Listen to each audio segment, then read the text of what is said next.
അവസാനം ഒരു 7 വയസ്സൊക്കെ പറയുമ്പോഴേക്കും അച്ഛന് തോന്നി ഞാൻ ഭയങ്കര കുസൃതിയായിരുന്നു. അതായത് ഈ ശരിക്കും ഇങ്ങനെ എന്താ പറയുക, ഇങ്ങനെ എല്ലാവരും കൂടി ഇങ്ങനെ കൊണ്ടു നടക്കണ, കയ്യിൽ കൊണ്ടു നടക്കാന്നൊക്കെ പറയില്ല, അതുപോലെ ഏട്ടന്മാർ തമ്മിലുള്ള ഏജ് ഗ്യാപ്പ്, പഠിക്കാൻ വരുന്ന ചേട്ടന്മാരും അതുപോലെ അവർക്കൊരു അച്ഛൻ പരിവേഷമാണ് നമ്മളോട്, അത്രയും കാര്യമായിട്ടാണ് അവർ കൊണ്ടു നടക്കുക. അപ്പൊ അങ്ങനെ ഒരു ഭയങ്കര കുസൃതി ഉള്ള ആളായിരുന്നു. അതുകൊണ്ട് അവസാനം അച്ഛൻ, എനിക്ക് നല്ല ഓർമ്മയാണ് അത് പറഞ്ഞത്, സ്വന്തമായിട്ടൊക്കെ ചിലപ്പോൾ അരങ്ങേറ്റമൊക്കെ നടത്തി കളയുകയാണ്. അപ്പൊ അതുകൊണ്ട് ഭേദം എന്തെങ്കിലും ഒന്ന് കളിപ്പിക്കുകയാണ് എന്ന് പറഞ്ഞു. അങ്ങനെയാണ് ഞാൻ ആദ്യമായിട്ട് ഈ പഠിച്ച് കളിച്ച് നടന്നിരുന്ന ദമയന്തിയുടെ സാരി നൃത്തം ആ ഭാഗമാണ് ഞാൻ അരങ്ങേറ്റം എന്ന് പറഞ്ഞ്, ഒരു ചടങ്ങും ഇല്ലാത്തൊരു അരങ്ങേറ്റമായിരുന്നു എൻ്റെ. കാരണം അങ്ങനെ ഒരു പ്രത്യേകിച്ച് ഒരു അമ്പലത്തിലൊന്നും ആയിരുന്നില്ല, ഞാൻ പഠിച്ച വിദ്യാലയത്തിൽ തന്നെയായിരുന്നു. അങ്ങനെ ഒരു പരിപാടിയുമായി ബന്ധപ്പെട്ട അങ്ങനെ ഒരു അരങ്ങേറ്റമായിരുന്നു അന്ന്. പിന്നെ അതിന് ശേഷം കഴിഞ്ഞപ്പോൾ അച്ഛന് തോന്നി നേരെയാക്കാൻ പറ്റും തോന്നുന്നു, അല്ലെങ്കിൽ എൻ്റെ ഇഷ്ടം അത് മാത്രമാണ് എന്ന് ബോധ്യപ്പെട്ടത് കൊണ്ടാണോ എന്നറിയില്ല. പിന്നെ ശരിക്കും അച്ഛൻ തന്നെ വളരെ കാര്യമായ രീതിയിലുള്ള പഠിപ്പിക്കൽ തുടങ്ങി. അങ്ങനെയാണ് പിന്നെ ആ കഥകളി. പിന്നെ ഒരു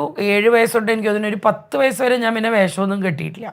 അതിനുള്ള അവസരം ഇല്ലാഞ്ഞിട്ടല്ല, പക്ഷെ അത് ആ രീതിയിലാണ് പിന്നെ പഠിപ്പിച്ചുകൊണ്ടിരുന്നത്.